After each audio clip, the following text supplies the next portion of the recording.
that's where he learned his politics. Yeah. In the school of Vince McMahon. It's like they are borrowing from the world of wrestling. They did it at the Charlie Kirk Memorial. It was like, it looks like a fucking wrestling just got assassinated, and they're doing a wrestling show. And then it says in the document, in no uncertain terms, I'm quoting exactly, but there's a problem. The American people won't support this kind of expansion on the military and what it's going to cost because of the Vietnam syndrome.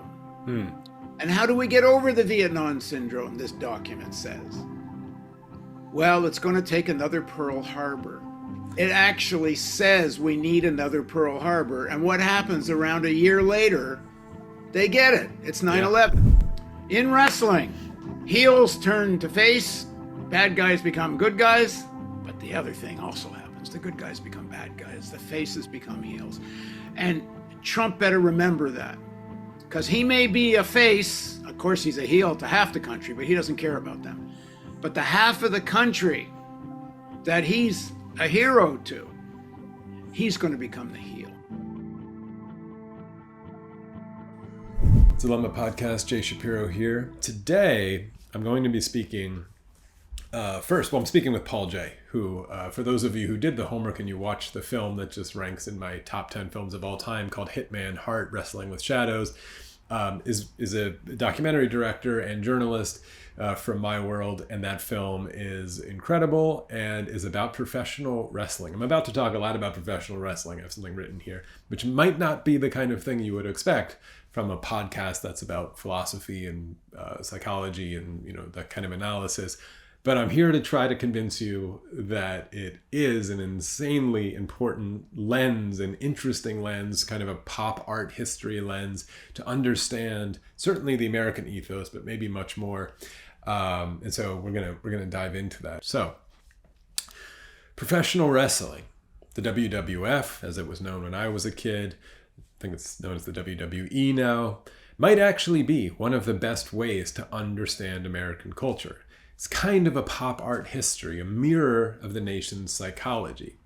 It's like comic books or Marvel films, which I think you've seen me reference a lot. I love that stuff, although I wasn't the biggest wrestling fan growing up. I had friends who were, so I knew the names. But it reflects our fears, our moral stances, our national anxieties, our personal grievances. The characters in the ring become avatars, projections of the bosses we hate, the relatives we resent, the heroes we wish we were, or maybe the raw carnal impulses we try to hide. Someone like The Undertaker represents the inevitability of death, his entrance music and his whole persona. Mankind was a kind of wild character who represents almost sacrificial madness in life.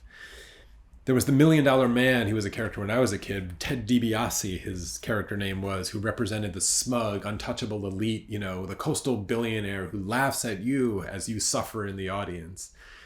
Each character is an exaggerated reflection of someone in the American imagination. It's a morality play dressed in spandex and pyrotechnics, which how could you have anything better than that? And the geopolitics in the ring have always just been wild and this mirror reflection of America.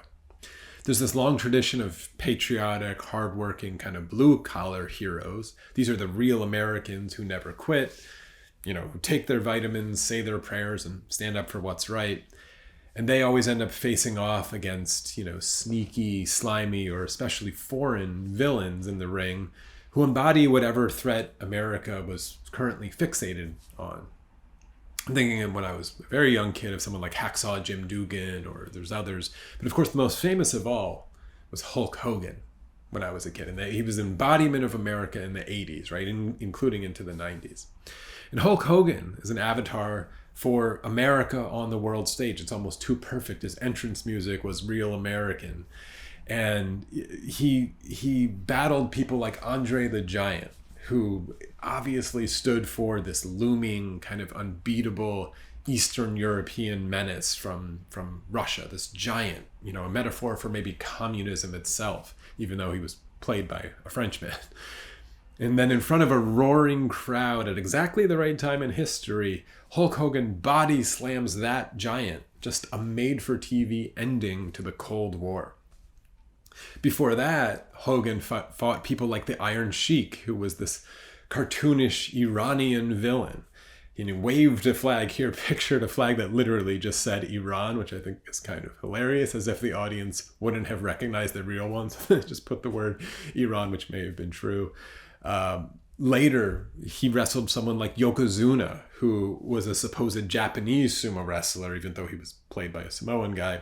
And that was during the 1990s kind of American panic about Japan's economic rise, particularly in the technology sector, maybe factories, and something that those populist audiences at wrestling matches felt threatened by.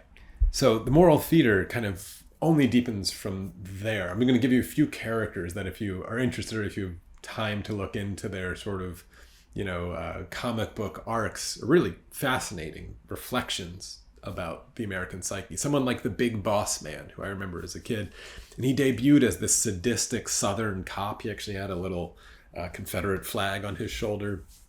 And he was a heel. A heel means a bad guy, right? You're supposed to hate the heels and love the faces. That's a term in wrestling, heels and faces. It's important to know. But the Big Boss Man was an authoritarian heel who his catchphrase was, "You're about to do hard time." And at first, the crowd booed him, right? They loved to hate this guy. They saw him as an enemy, the face of police brutality and overreach.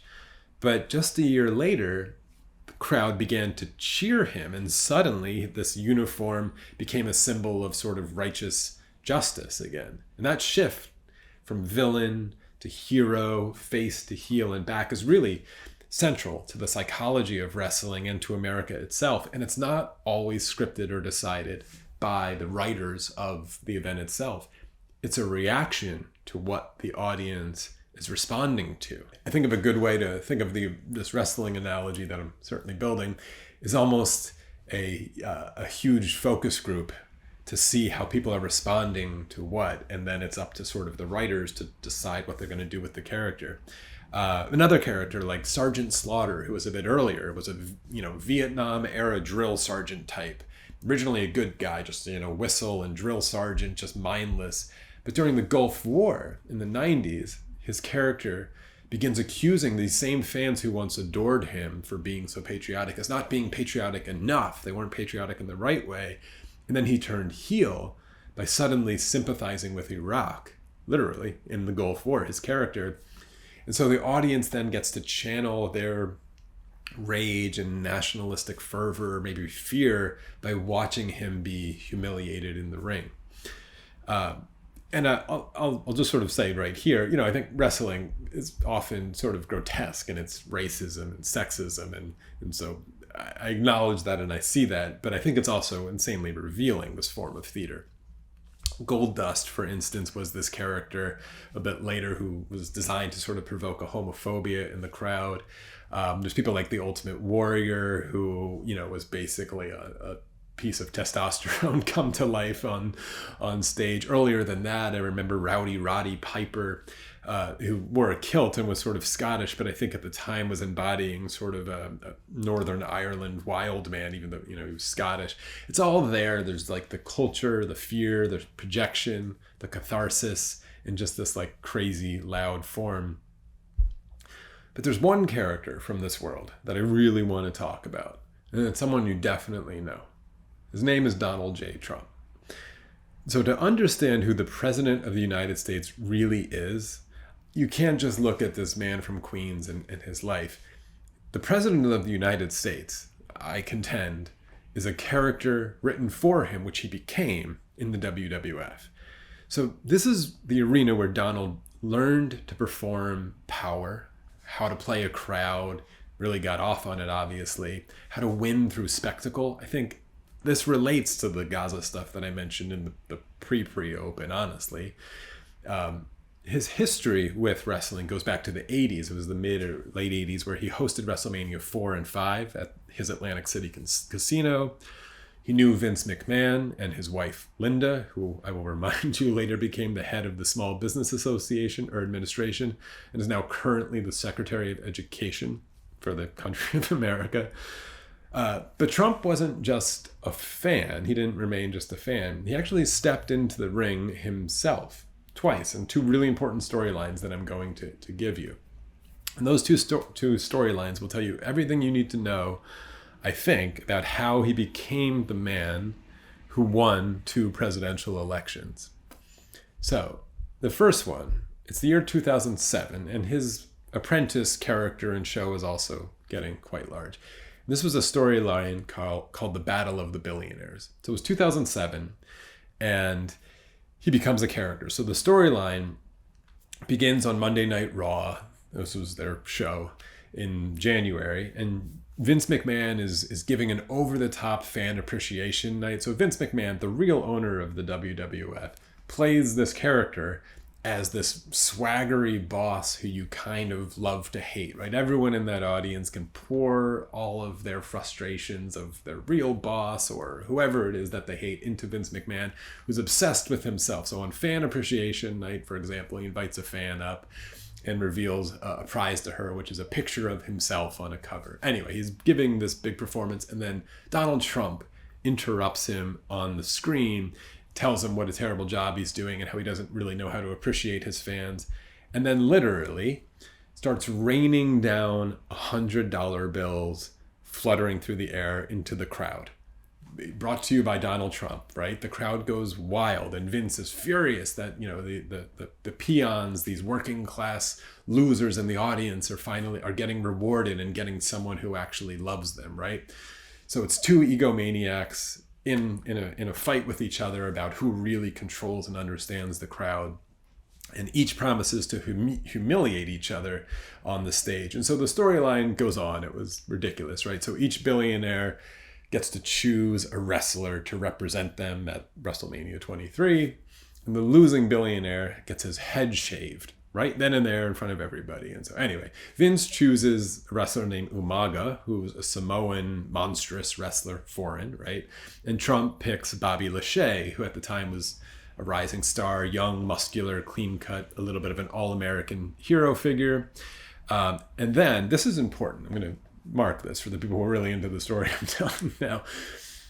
To make sure it all goes down fairly, Stone Cold Steve Austin, who's a name you might remember, still around, of course, is named the special referee. And this is important when they're both up there, the 2 billionaires having this feud. Stone Cold Steve Austin gets in the face of both of them, kind of to remind them who's really boss here. Like, you think you control the crowd, but don't forget, I'm the referee, and I'm not scared of either of you two. Anyway, it was sort of ridiculous. They have the big bout.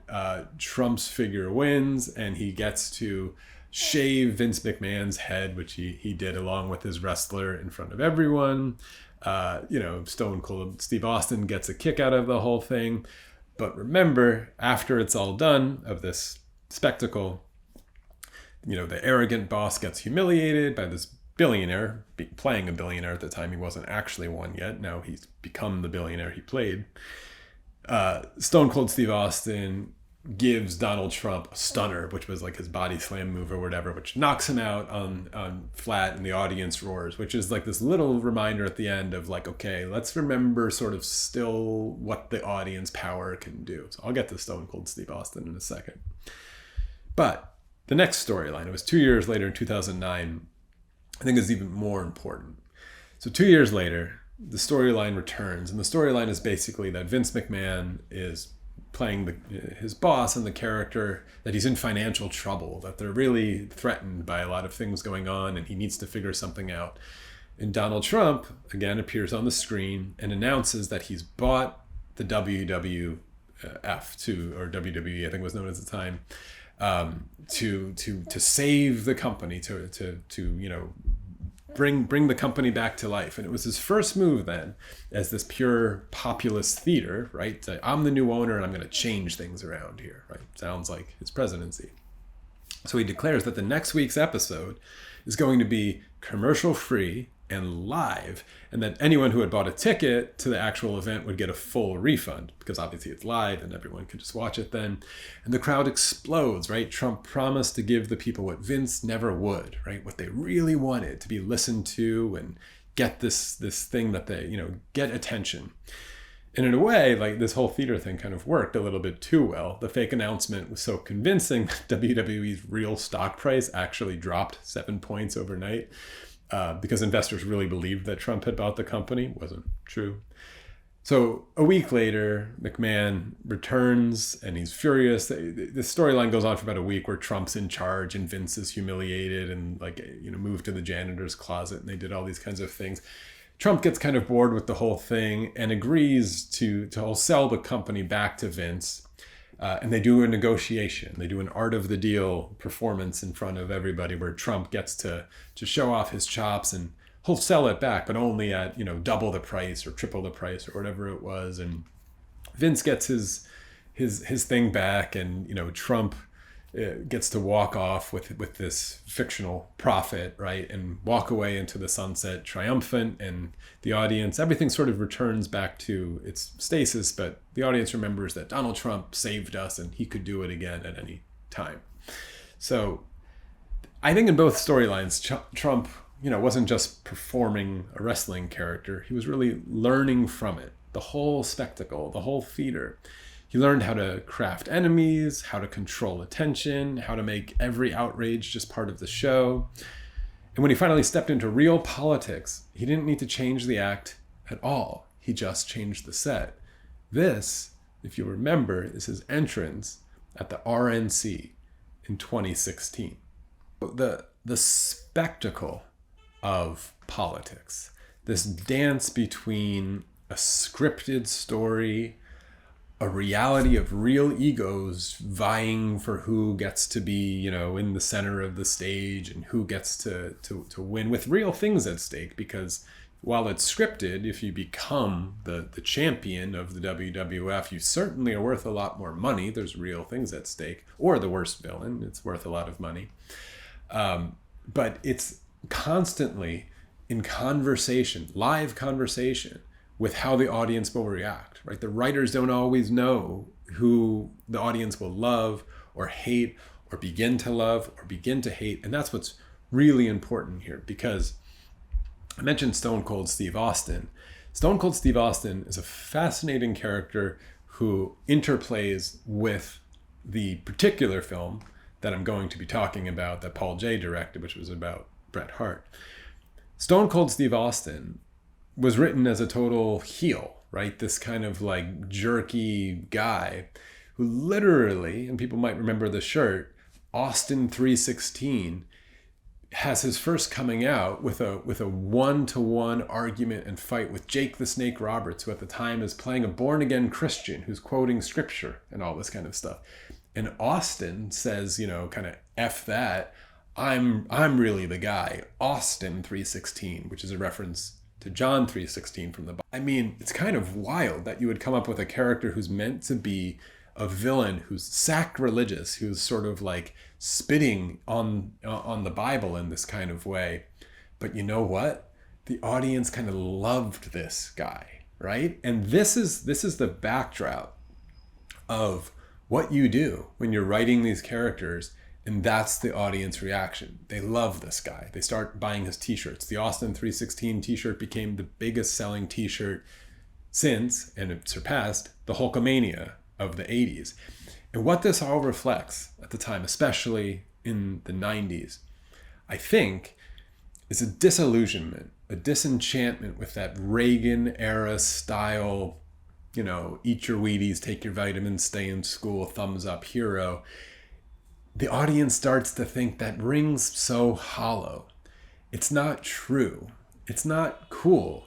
Maybe they realize America isn't really like that. And this Austin guy, there's something about what he's doing, maybe the cynicism, maybe the anger. That's really what this is about. And even Hulk Hogan himself, the hero of America and the American hero of the 80s and into the early 90s, turns into a heel and a bad guy and joins this thing called the NWO, the New World Order. I mean, you can't get better than the analogies of what's happening in the ring as to what's happening, I think, in the psyche of America there. And then, so that's Stone Cold Steve Austin, who's this anti-hero who the audience just can't get enough of and loves, right? He flips off the audience. He says no to authority. He's an anti-establishment figure at every step of the way. And I think this is a sort of a psychological hope and prediction. I hope that ethos of Stone Cold Steve Austin as an anti-establishment, dude who doesn't give an F and will take you down, even Donald Trump, even, anybody.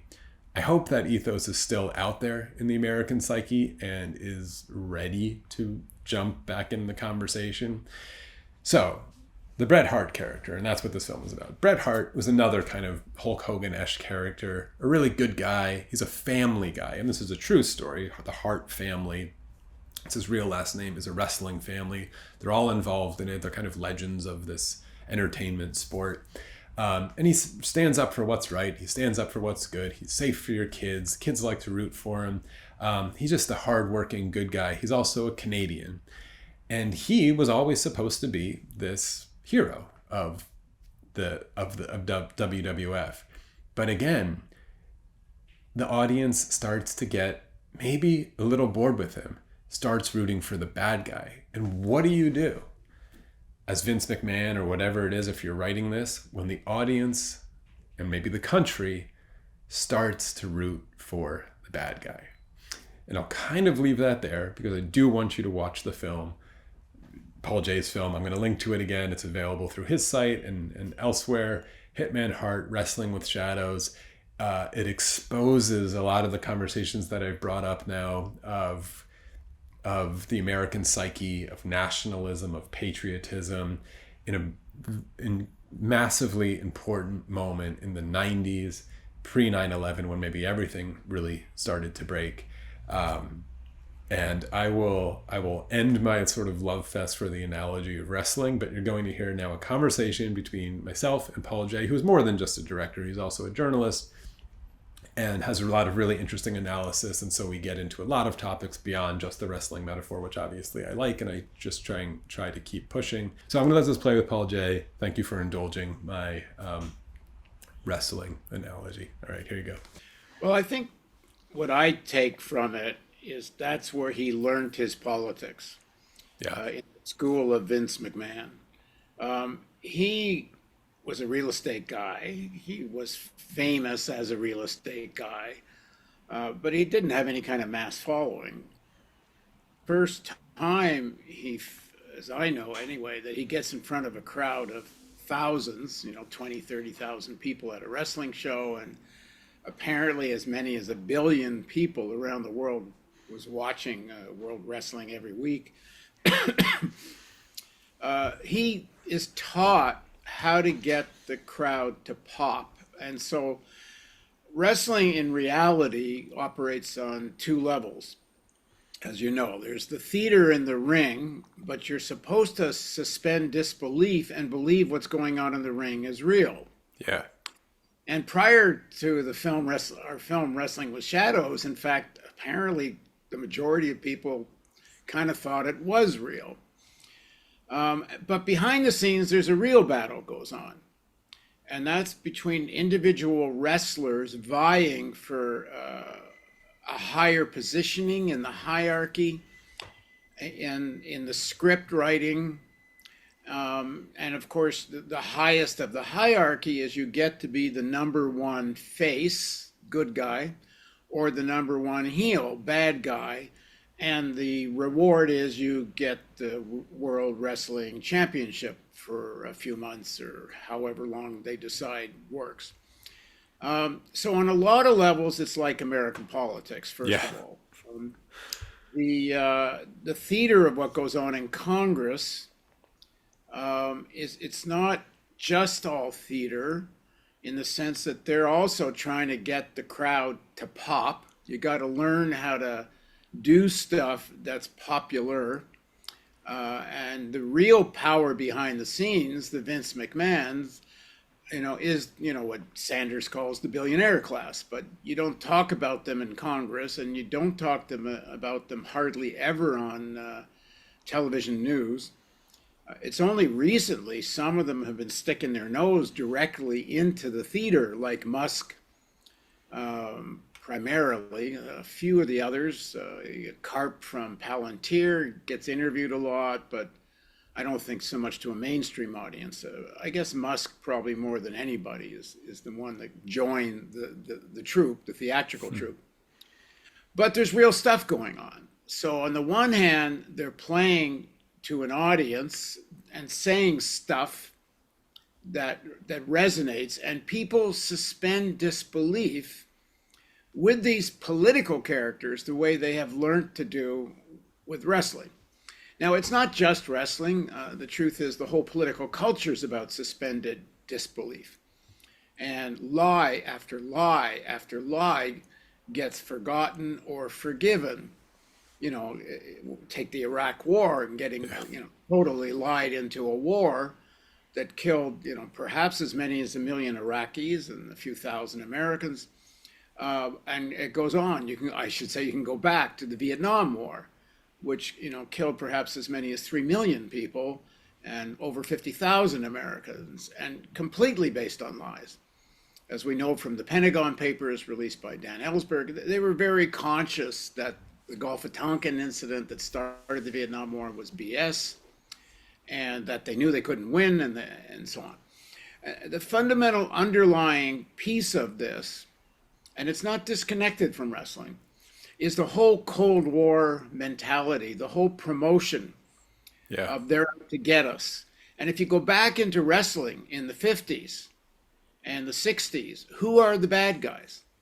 It's some Soviet guy with a Soviet flag, and then it's a Russian flag, and then it's a crazy Arab, and then it's some Chinese. So you look, as an audience, it plays on this thing that we've been taught right from the beginning to deny our real world and believe in this fictional narrative that's called American politics. Yeah. Even though, even when you see some of its BS, you still believe, what's happening now is they can see through the corporate Democrat fiction, some of the people, but they've turned to a even, bigger fiction, which is the Trumpian version of things. Yeah. Which portrays itself as the new face, the new good guy, the new anti-elite guy, and you just suspend what's in front of your eyes that Trump is surrounded by billionaires. I mean, they are the elite. As a skill set, Trump learned that there's a section of the population that likes narcissistic, over-the-top, big characters, whether it's Liberace or Elvis Presley, variations on Hulk Hogan, obviously. He learned from wrestling how to play this on the edge, almost madman, big character. And it's very interesting. After the election, most recent election, he did some interviews with mainstream media, and he was out of character. He actually talked coherently. He made some interesting points. They were trying to the journalists were trying to poke holes in his arguments, and he fended them off quite well. So the real Trump is not this bravado character. He's a much more calculating figure. Yeah. And then just to underline the interest, the interplay of wrestling works on so many levels, like you said, because it's partially scripted, but they're responding to live audiences, and they're never quite sure. Which this, of course, was the context and the background of your film about Bret Hart. That setting in politics is kind of everything, right? I mean, just to further the analogy of a politician getting on stage, and I'll show them clips right here or whatever, of the entry of Donald Trump when he wins the inauguration and stuff. It looks like wrestling openings. There's pyrotechnics.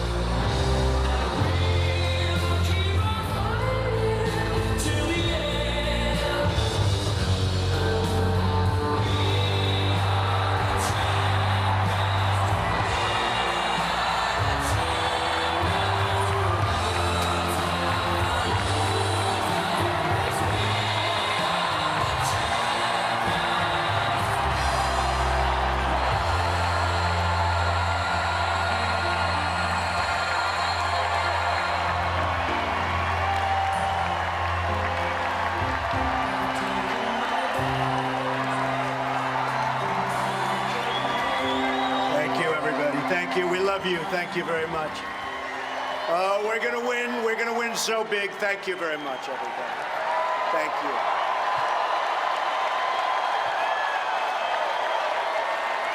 Thank you very much.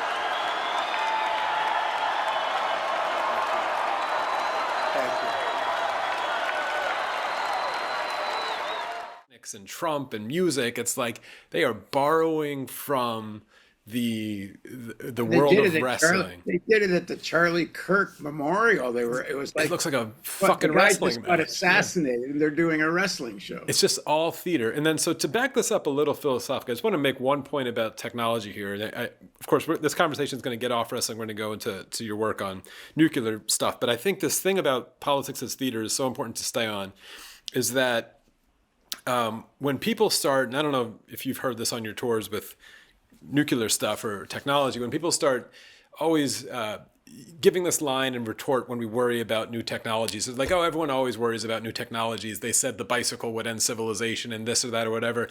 And I always think it's such a ridiculous retort. And I always go to the TV one, where if it was like, imagine if the day that the television started getting popular and started being a threat to radio, I got on some radio show as some talking head and I said, guys, I think this is a big problem for society. It's not going to like end the world, but what if I told you that in the future, people running for president in this country are going to have to put on makeup and stand on boxes to look a little taller and learn how to speak in like 30-second sound bites before these commercials try to sell things to them. And I worry this is going to distort the American enterprise so much, and we're going to end up with these crazy candidates. People would have said, you're insane, this little stupid TV thing. And like, that's actually what happened. And so I think just to like... I'll add one caveat. Yeah. I agree with what you said, but Mussolini and Hitler came to power without television. Yeah. But they would have used it maybe precisely in the way. Yeah, like fascism's not new, but they would have used it in this type of way. And then I don't know if you, because I don't remember the storyline as well, maybe as you do. Do you know the Battle of the Millionaires storyline, just to give to my audience, when Trump stepped in? What I remember of it is it's Trump versus Vince McMahon. They each get to pick a hero to fight for them. Yeah. And whoever's hero wins, one gets to cut the hair off the other. So Trump gets to cut off McMahon's hair. And then at one point, and I think they even had Trump drop McMahon to the ground once. And he takes, there's money. I might remember it a little better than you. Maybe I can give it, but it's just this perfect analogy for the American viewer to be like, I am your vessel, right? I am your political vessel to kick your boss's butt. Everything's going to return back to normal, but you're going to remember that I could come, do this at any time. And he was raining literally $100 bills down from the ceiling in one of the shows. It was Vince's money, real money that people were grabbing. It was almost the perfect. I think that's really where he learned his politics. But maybe I've just answered for you. If there's anything else to say about wrestling and Donald Trump, I would just say that behind the scenes, Vince McMahon's wife, what's her name? Linda McMahon actually winds up in Trump's cabinet. Yes. So they're very conscious of how to write these scripts, how to play these characters, and then applied it to politics. I mean, it's not the first time this kind of narcissistic, big over-the-top personality has succeeded in American politics, but the television production of it that they learned in wrestling, that's, I guess, a kind of new development, and they play it to a T. But I guess the underlying thing I'm trying to get at, though, is that the American identity itself that's been created, and many people still believe themselves to be this, is essentially an identity based on a fabric of lies. Yeah. And I mean, from the beginning, you can have a constitution about all men are equal and pursuit of happiness, while the same people that write it own slaves. Like, how do you get your head around all people are equal and pursuing happiness, and you own slaves? Like, this is a kind of suspended disbelief. Yeah. And the suspended disbelief goes, we're going to tame the savage heathen by opening up the West in the name of God. We're going to spread Christianity and civilization and so on by waging genocide and stealing the land of indigenous peoples. So how do you get your head around that? That's another piece of suspended disbelief hammered into people by cowboy movie after cowboy movie. Yeah. And of course, then that same kind of identity, which is America always fights for freedom, gets hammered in your heads. And you believe that America does some bad things, but for good reasons. Yeah. Everybody else does bad things for bad reasons, but we do bad things, but we do it for good reasons. And I love how this kind of culminates in the connection with nuclear weapons. Yeah. Where you have at the end of Dr. Strangelove. And if you haven't seen that, you got to see that. Frankly, I'd make sure you'd see that even before my film, but you got to see. I can't believe how many younger people haven't seen the best political satire in the history of the universe. Anyway, at the end of the film, the pilot is riding a nuclear bomb down to Moscow, waving his cowboy hat. It's like the perfect merging of this artificial identity of what it is to be an American and what it's actually can lead to. Yeah.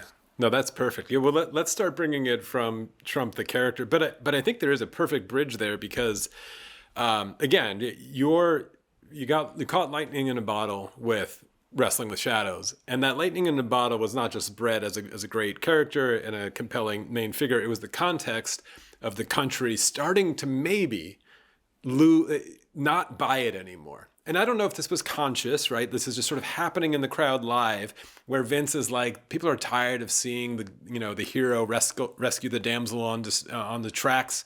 They're tired of this American story. They're tired of people saying, "Eat your vegetables" or something. Yeah, all that kind of stuff. It's like the John Wayne American kind of story, the cowboy story. Even the Hulk Hogan character ends up turning bad, right? Into the NWO, which is literally the New World Order. They wear black. I remember kids in my high school used to show up with these NWO shirts. His goatee was suddenly black, and everyone was tired of the Bret Hart character of just this good guy. And I think underneath some of that must have been a kind of wayward 90s of the stories are just wreaking hollow, right? Like the Cold War's over and America wins, but all we have now is shopping malls and kind of a hollow existence. And I can't just keep telling myself the story. And I might have the sense that the history books are full of lies anyway, or I've overlooked kind of genocide after genocide, even on my own soil. And maybe that was what was happening in the background of what you filmed, of like this good American story in the world, Captain America, Superman, isn't working anymore. Maybe we're going to turn to something darker. And Donald Trump didn't care. He was just going to go wherever the audience was going to go, and he learned how to take that. So why don't you then take everything you just said, and we'll start bringing it out of the wrestling analogy a little bit and into the real world of sort of, maybe 9/11 is the place to go, where if you ask me, if a historian in the future writes the story of American decline in a history book, chapter 1 will be September 11, 2001 as this moment of maybe the start of the decline. So I don't know if you want to take your Trumpian, I think a Trumpian film that explains it out of wrestling to 2001. Yeah, I would say the disillusionment is before 9/11. Yeah. The 1950s, Ronald Reagan as the cowboy hero and America the good and all the rest. To a large extent, it's the Vietnam War that ends that. And tens of thousands of people in the streets protesting the war, the killing of 4 kids at Kent State that are protesting, the assassination of African American activists, and so on and so on. The Vietnam War was an end to what I would actually call, we're just doing some work on this for this nuclear film, what I would call the Council on Foreign Relations vision of the world, which is the Rockefellers and a very bipartisan, both parties were in on creating the Soviet Union as an existential threat that the Americans have to rally around, building up the military, building up the nuclear force, because they're coming to get us. And the 1950s into the 60s are all about starting to reject that because of the Vietnam War.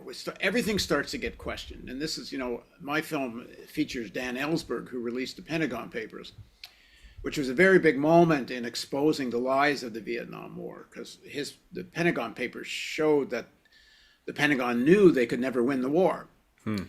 But and fought it anyway, because they just wanted to send a message. And the message was, the real message was, even though the propaganda message was, we're fighting Soviet expansionism, except they failed to tell anybody there weren't any Soviet troops in Vietnam. Yeah. We're fighting Chinese expansionism. Well, there's no Chinese troops in Vietnam. What they were fighting were the national liberation movements, who were fighting for independence, many of them also fighting for socialism. But Vietnam, everybody knew anything at the time. The Vietnamese national liberation movement was not some puppet of the Soviet Union or China. It was a very independent national liberation movement. And they wanted to crush that, because what was the prime directive coming out of World War II? An American-dominated world outside of the Soviet Union and then China. But nobody else, no other country can leave the sphere of influence, of power of the United States. And it had nothing really to do even with socialist or communist ideology, even though they portrayed it that way. In 1953, the British and the Americans organized a coup against Mossadegh in Iran because he wants to nationalize the Iranian oil company. Nothing to do with socialism or communism, just an Iranian nationalist. They do the same thing in Guatemala on behalf of the United Fruit Company. So the Cold War was like, if we go back to wrestling, it was a big piece of theater, but Vietnam poked a big hole in the fabric of that theater, because not only did they fight against an indigenous national liberation movement fighting against oppression, but the Americans lost. Yeah. You're not supposed to lose. In this wrestling story, one way or the other, the Americans don't lose. So it was an enormous blow to the whole American psyche, the American identity. And most importantly, it made it very difficult to mount another war. Yeah. And in this project for New American Century, which people should become familiar with, it's very important. It's all the neocons that came to power with Bush around, including Rumsfeld and Pearl and, of course, Cheney and so on. They had a document in late 1990s. In fact, I think it went public in the year 2000. It's called Modernizing America's Armed Forces. And they want to spend an unlimited amount of money on upgrading everything to assert what is now a unipolar world. There's only one superpower, says this document. And we better take advantage of this moment by having the most powerful, I should quote Trump from the other day. They didn't use the word lethal, but it's the same language. We need the most powerful military in the world to regain American dominance. And because now there's no Soviet Union, there's just one superpower, it's us. Now we want the world to be in our image. And then it says in the document, in no uncertain terms, I'm quoting exactly, but there's a problem. The American people won't support this kind of expansion on the military and what it's going to cost because of the Vietnam syndrome. And how do we get over the Vietnam syndrome, this document says? Well, it's going to take another Pearl Harbor. And I'm not making this up if you don't know this already. Yeah. It actually says we need another Pearl Harbor. And what happens around a year later, they get it. It's 9/11. That's their other Pearl Harbor. And then the other big recommendation in this document was they want to abrogate the anti-ballistic missile treaty because they want to pick up what Reagan did with Star Wars. They want to militarize space, and they want to have an anti-ballistic missile system in space. And they use 9/11 as an excuse, even though it has absolutely nothing to do with ballistic missiles. Within 6-7 months of 9/11, Bush and his gang do abrogate the anti-ballistic missile treaty. And guess what? Who are the people talking exactly the same way? The Trump gang. And what are they doing? The Golden Dome. Yeah. It's been their dream, from, at least from Reagan, established American military dominance in space. And most importantly, it's a complete boondoggle. It can't work, but it's going to cost, who knows, $1 trillion, $2 trillion. One of the guys from Space Force, one of the generals, says, we need another Manhattan Project to develop the Golden Dome. And that's what they're planning.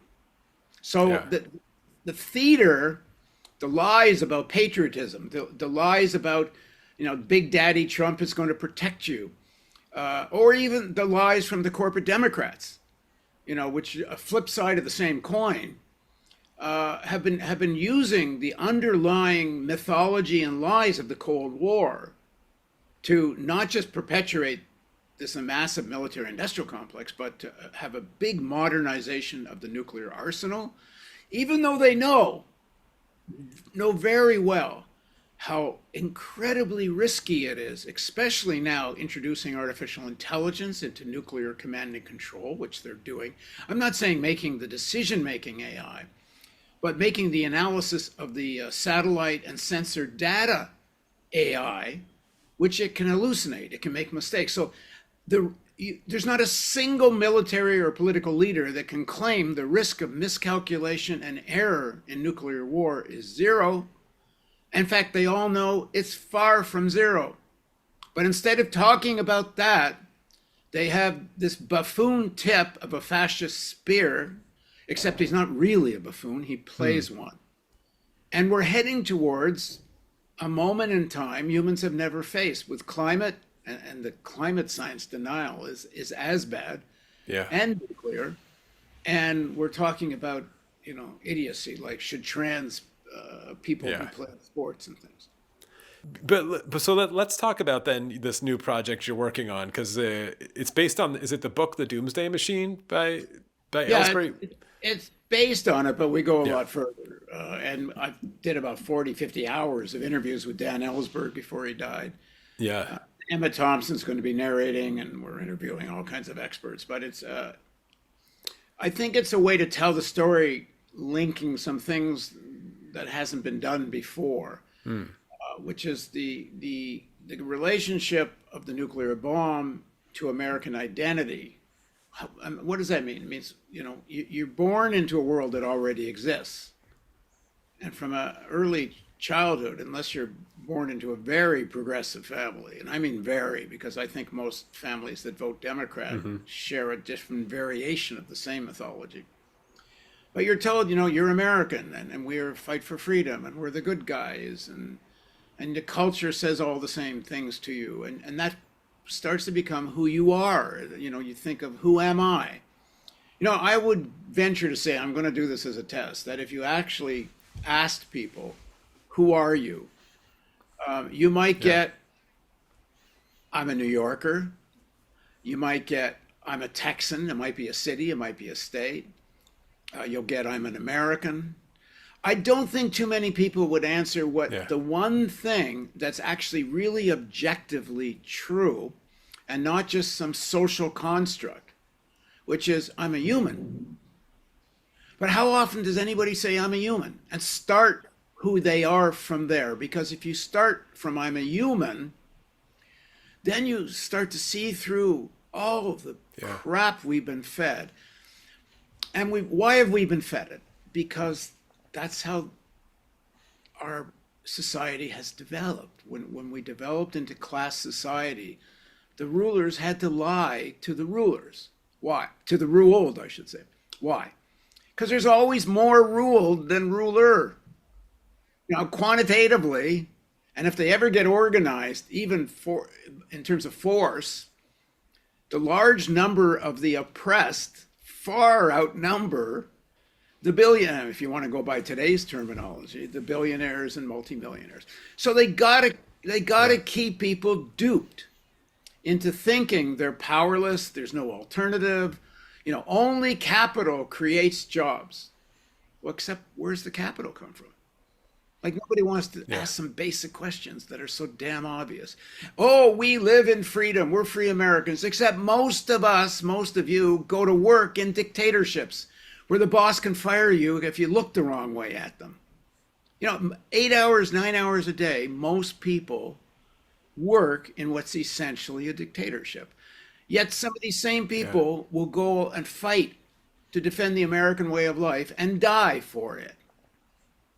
So this internalization of this identity is very connected, especially post-World War II, with America's not just the greatest, it's the most powerful. And why? Because we got the bomb. And for a while, in the 50s up until the early 60s, the US was the only one really with the bomb.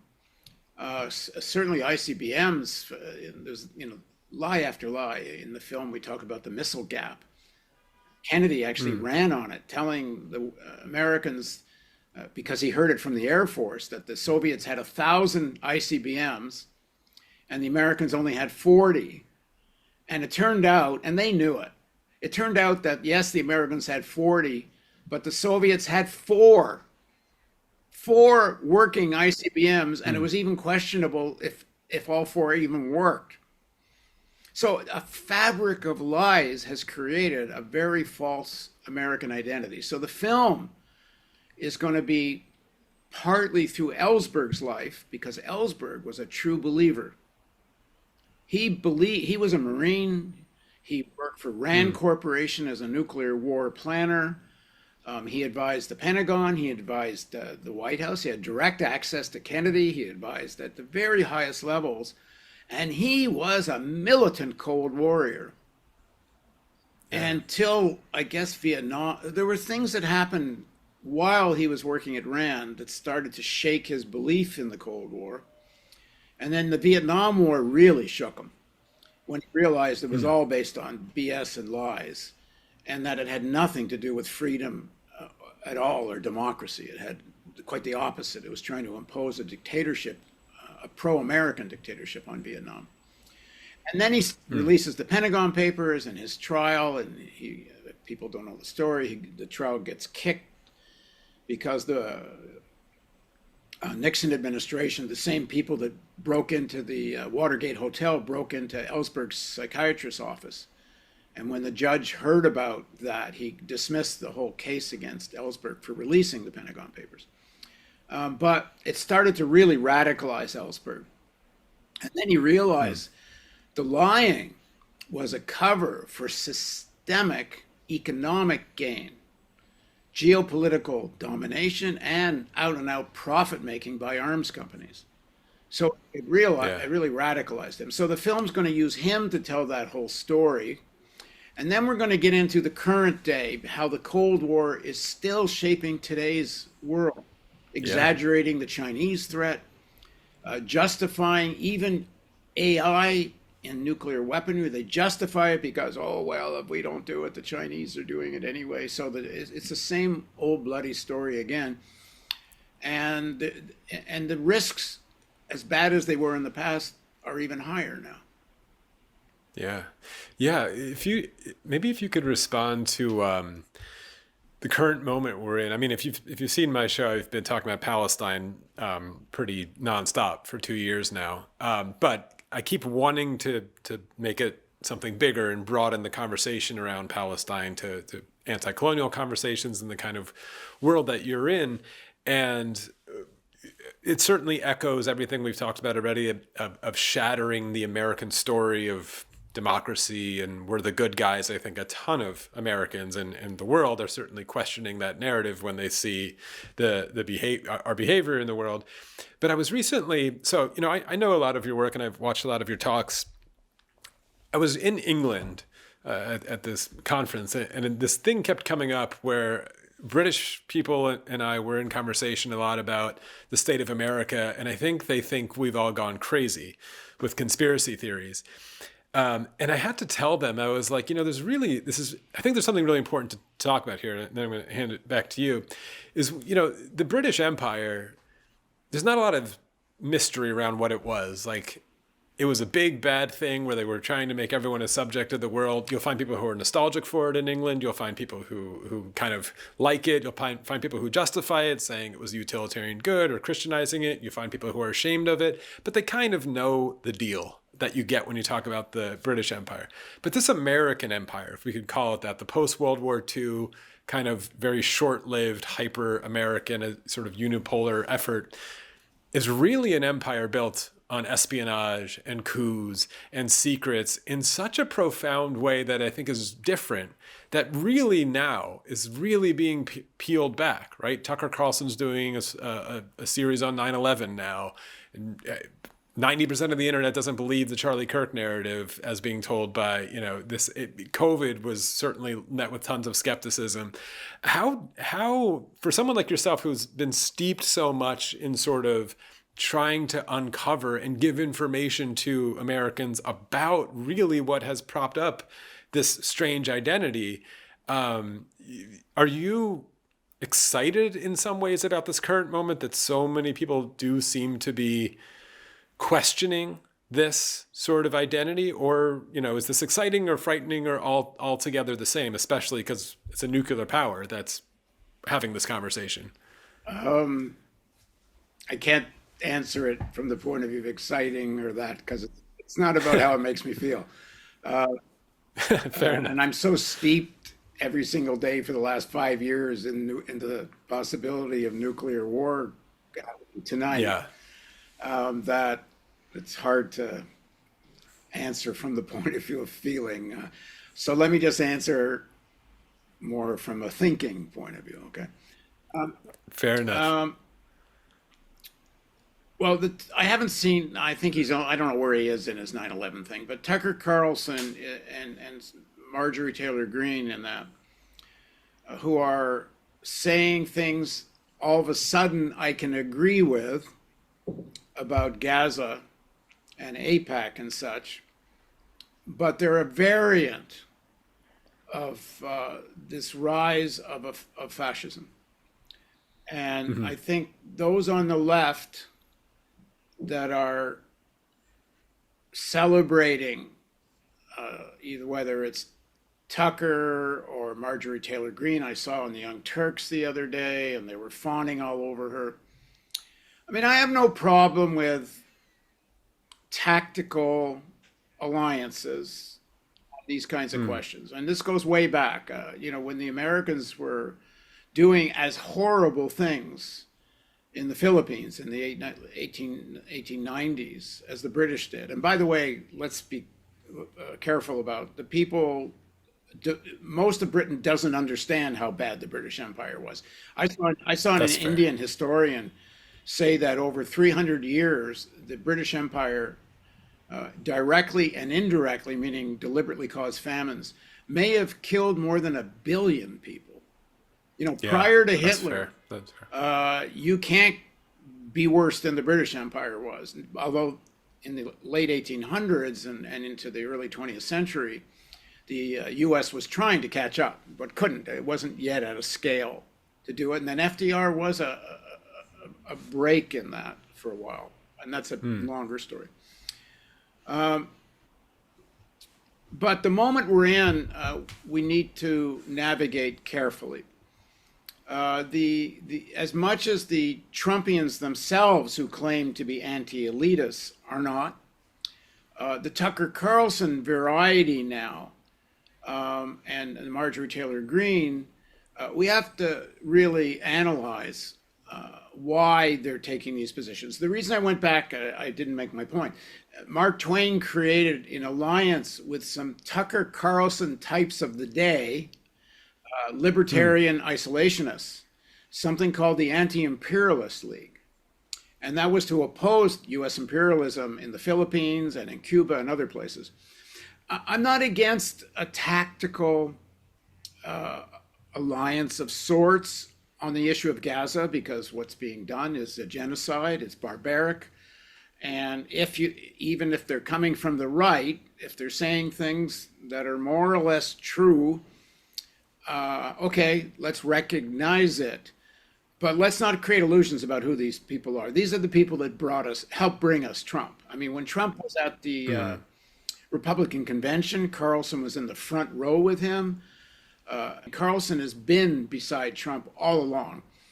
It may well be, and here's a bit of speculation, but I don't think it's completely groundless, that they're creating some political room on Trump's right because of the pressure from the Saudis and the Emirates and the big Gulf states. They have more money than Miriam Adelson has, and they are getting discredited. I mean, their non-response to the genocide in Gaza has been a blow to any credibility at all that they had amongst the Arab people. But they have drawn a line in the sand on the West Bank, the annexation of the West Bank, which is something, it was reported in the mainstream press that Trump promised Miriam Adelson in exchange for this $100 million, he would support the annexation of the West Bank. So it looks like the Arab leaders, the rich ones, have made it clear to Trump that that's a line he can't cross, and that he can't allow Israel to cross. And 2-3 days ago, he actually now has said, I won't let him annex West Bank. I won't let him do it. I mean, that's remarkable language to admit that you can order the Prime Minister of Israel what to do, because if you have such power, why didn't you damn well order him not to kill 70,000 people in Gaza? So, but Trump says things perhaps he shouldn't say sometimes. So, but the Carlson Marjorie Taylor Greene, I'm not doubting she kind of believes what she's saying. I don't know about Carlson, but I think there's a strategy here. And you know, I don't know where, I didn't see where Bannon is on this, but I think he's sympathetic to Taylor Greene. Yeah. I think there's a strategy here on the part of a section of the Christian nationalists that Netanyahu is screwing us up globally. It's screwing us up, especially with the rich Arab countries, which is very important economically to them. You know, Saudi Arabia wants to become the center of the world AI. All the other countries that are concerned about how much power it's going to take to power these enormous chip making and computer complexes to drive artificial general intelligence. He wants to become the center of the gaming now. They want to use their solar power. And so the Saudis are a very, very important, so are the other Emirates, but the Saudis particularly, extremely important to the future plans globally for the Silicon Valley people. Of course, the military industrial complex sells them shitloads of stuff, which is the way the Saudis pay tribute back to the Americans. It's more important than any particular Israeli government.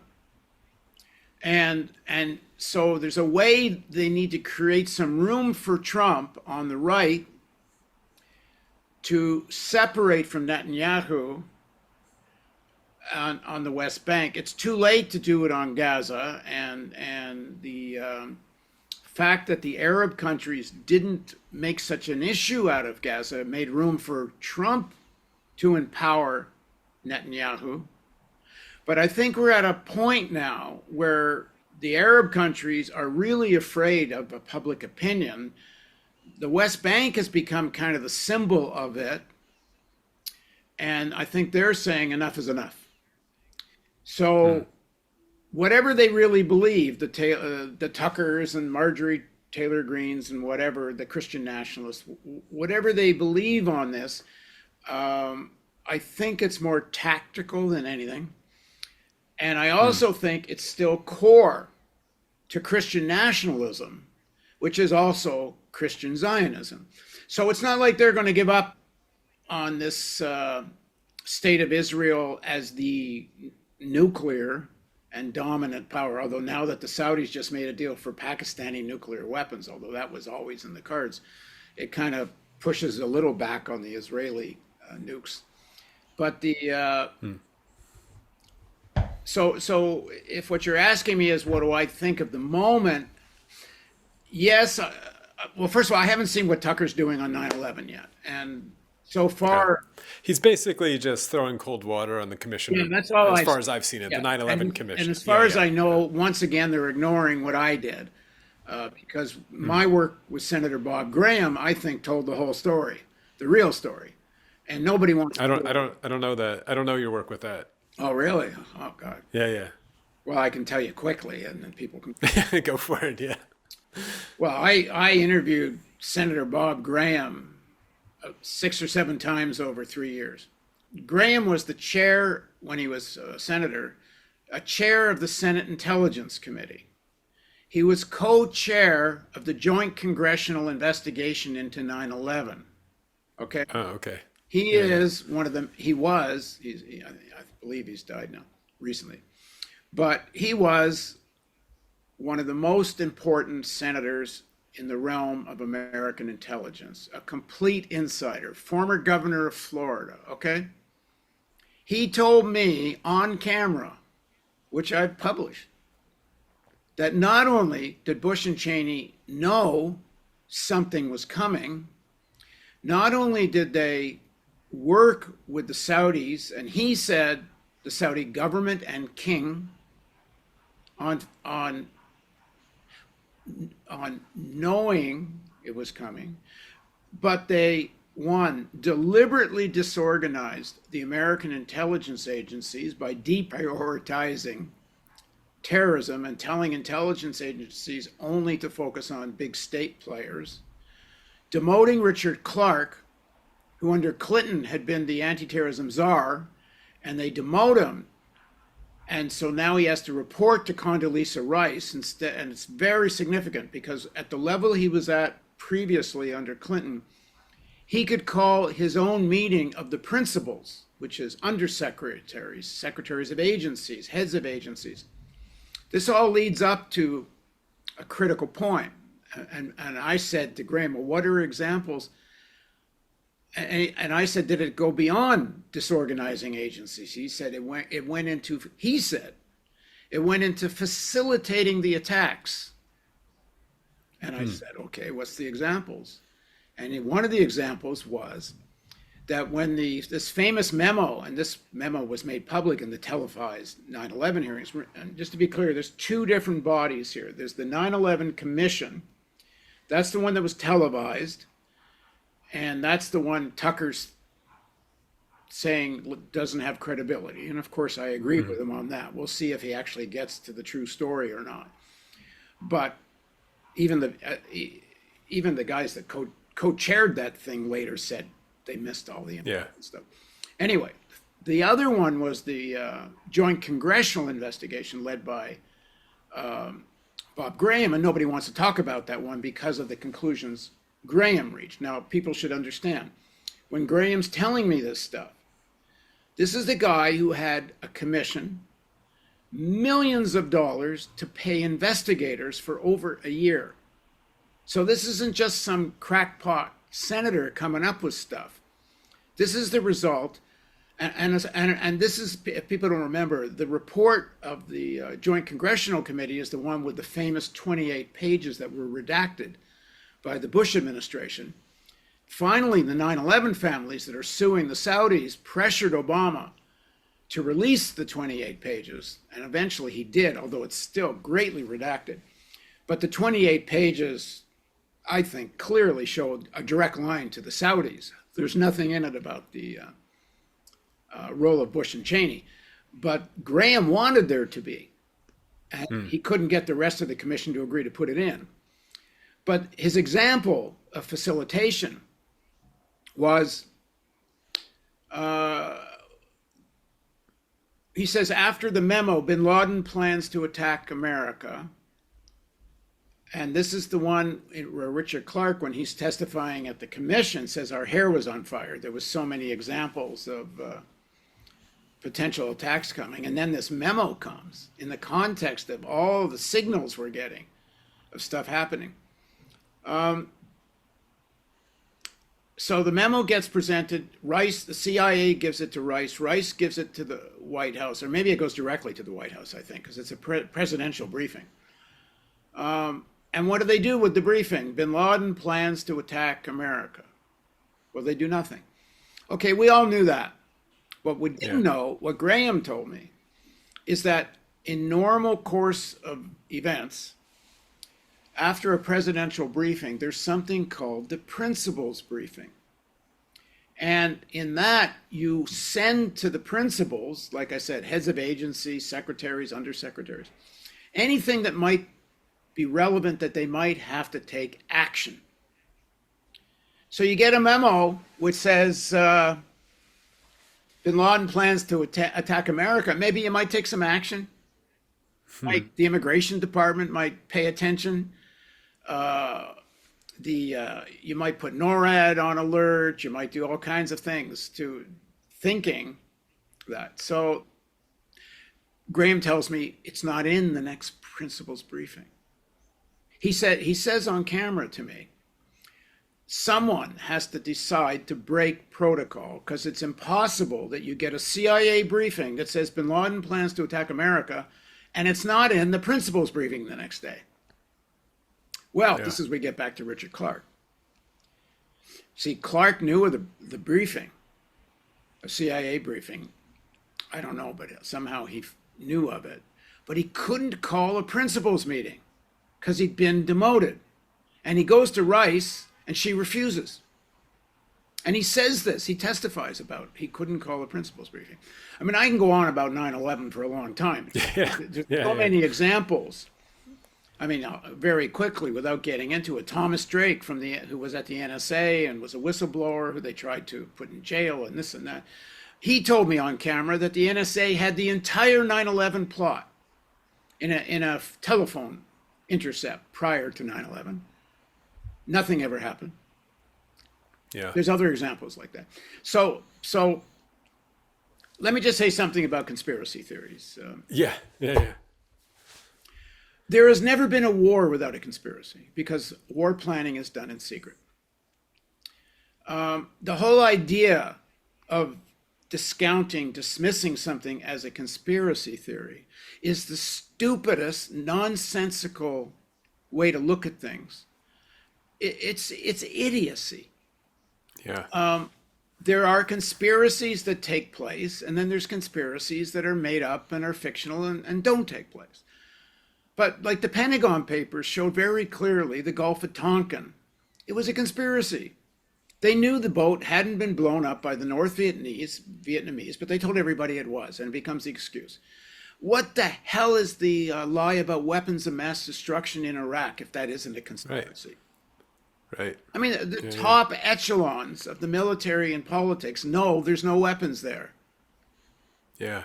I mean, if there were weapons, would they have invaded? Yeah. Right, exactly. Yeah, they invaded because they knew there were no weapons. The UN was their canary in the mine for them. Once the UN inspectors concluded there's nothing here, now they say, oh, it's safe to invade. That's a conspiracy. So the whole thing is, 9/11 on the face of it.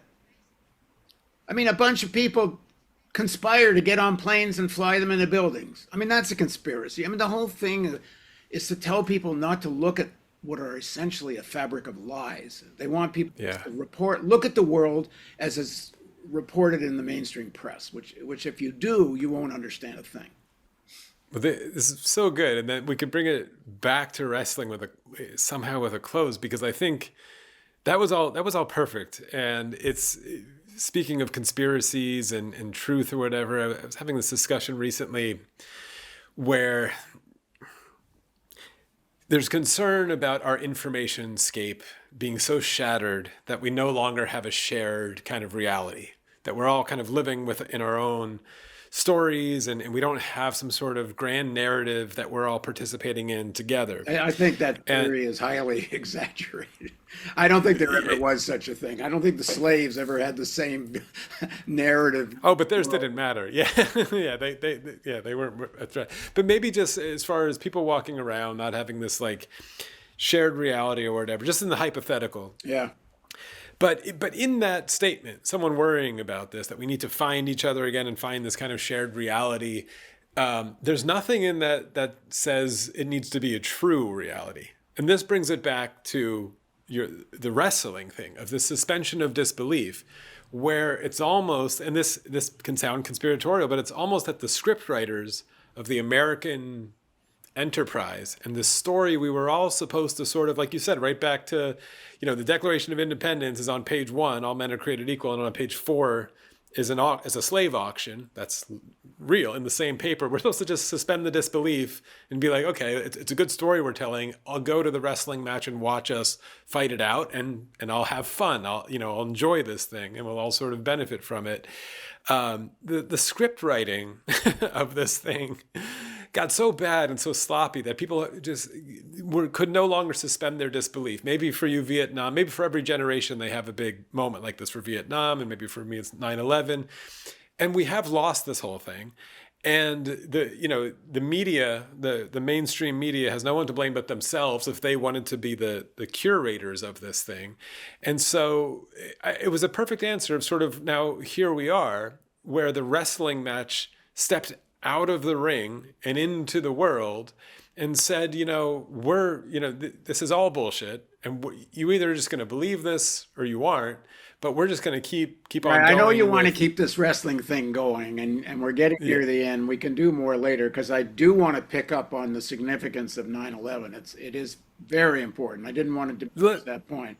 Well, no, yeah. Well, how much pick up on it? Well, I'll do it quick, and then I'll give you your wrestling ending, and then if you want to do it again, we can. All right. Yeah. 9/11 gave us something very, very important, and that's the Iraq War. Right. The Iraq War essentially, Vietnam too, but in our time frame, it ended any notion of international law. We now enter the era they're calling a rules-based order. They don't want to talk about the Nuremberg trials, where they put the Nazis on trial after World War II and concluded, so importantly, the highest crime against humanity are wars of aggression. That is the message of the Nuremberg trials. It is the underlying message of the founding of the United Nations.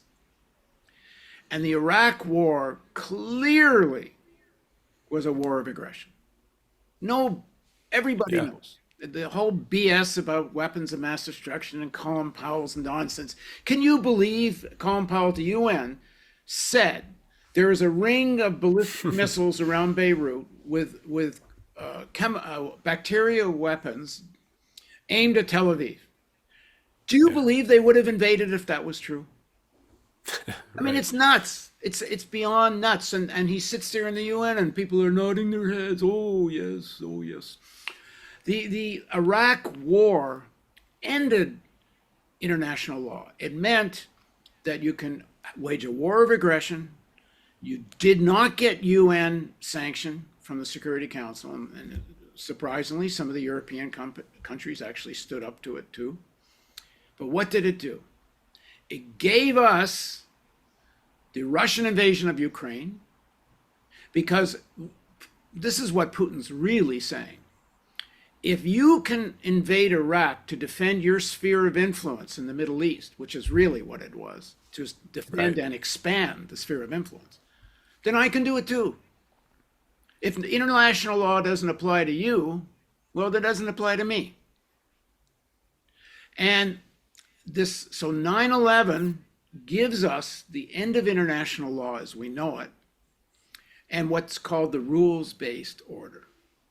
And what's the rules-based order? It's not the Nuremberg trial conclusion. It's not the UN Charter. The rules-based order is what we say it is. It's the American we get to order, write the rules. it's American rules, and it's our rules or the highway. Okay, so let's quickly bring it up to, if you want to wage wars of aggression and you really want to assert American power, including confronting China, what do you need? You need an America where there is no room for an anti-war movement. You need an America where there's no room for the left. You want to crush progressive America. And they're saying so in no uncertain terms. And what happened the other day with Trump is saying to the military, we are going to consolidate our control in the country, so when we decide, when we're ready to fight external enemies, we're not going to have domestic opposition. We're not going to be, Nixon and you're not 1969. We're not going to have, with millions of people in the streets. We're not going to have millions of people in the streets if we're waging war, wherever. Gaza is completely the consequence of the same thing. There's no international law. You can do anything you want. You can kill, you can wage genocide.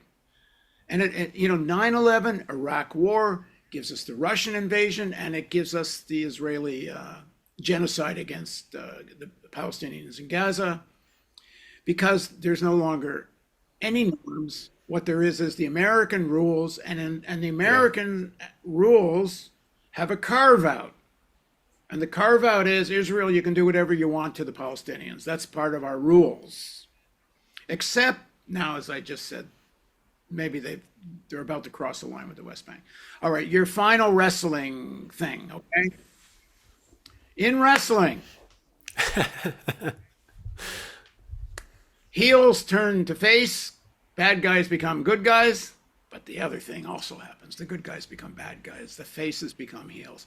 And Trump better remember that, because he may be a face, of course he's a heel to half the country, but he doesn't care about them.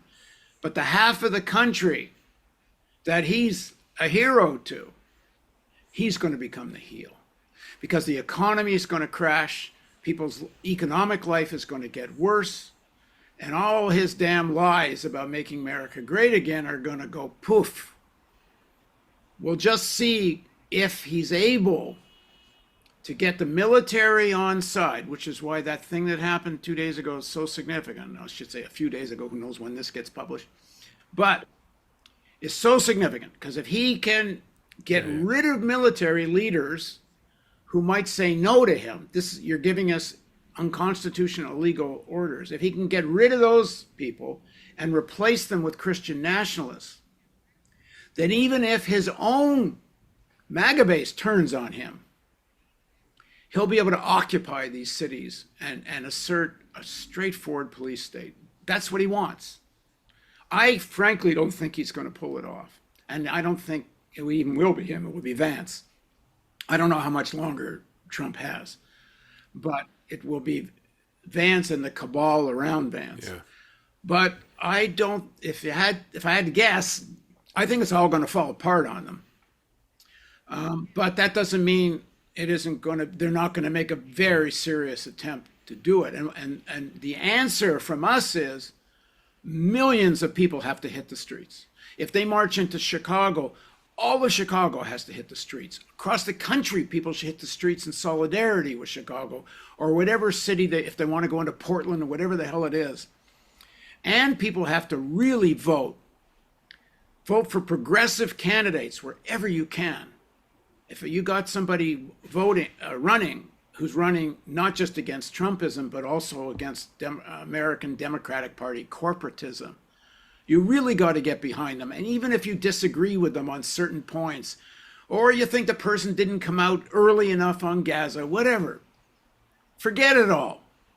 If they're in the realm of progressive, get behind them. And in other places, you might have to hold your nose and vote for a corporate Dem, but do it in a way without creating any illusions about who they are.